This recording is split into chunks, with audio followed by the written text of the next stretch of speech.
Hello everyone. Let's discuss an important part of the dual voting system, which is the verification component. As you can see on my screen, the dual voting system can be split into trusted and untrusted election components.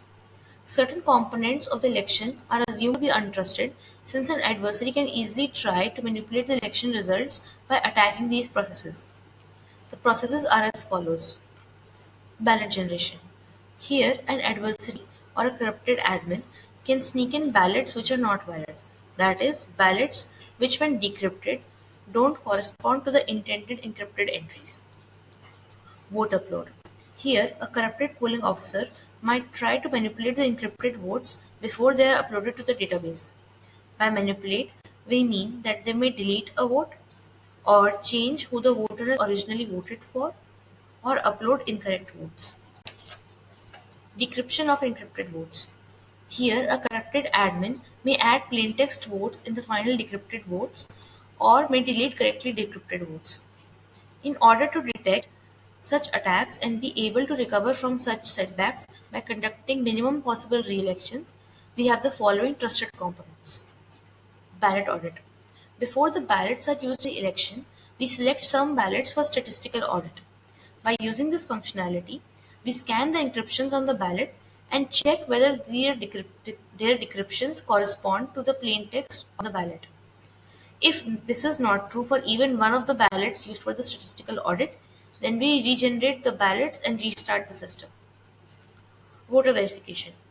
When the voter comes out after voting, the encrypted votes are uploaded on a public bulletin board like this. As you can see, the election ID is uploaded along with the voter ID, the booth number, the encrypted vote, and the selected preference number. Voters are encouraged to check whether the preference ID uploaded and the encrypted vote uploaded in the public bulletin board is the same as that on the receipt that they have taken out with them. Decryption verification. After decryption of votes, voters can check the following options. They can check whether the individual encrypted votes are correct and whether the individual decrypted votes are correct. If both come out to be true, then no vote stuffing or manipulation has taken place. If any one of them comes false, then we will have to fall back on the VVPATs. But before we fall back on the VVPATs, we need to do a VVPAT verification in order to ensure that all the VVPATs that are there with us are correct. If the VVPAT verification fails, then we can identify the booths where the verification has failed and conduct a re-election only on those booths, thereby minimizing the number of re-elections that have to be conducted. Hope this gives you an overview of what the verification system looks like. Now, for the purpose of this demo, I will show you how to verify the individual encrypted and decrypted votes. So on the verification web page, we can do verification of individual encrypted votes. As you can see here, the overall status has been returned true for election 1 and each encrypted vote corresponding to election 1 has a valid verification result.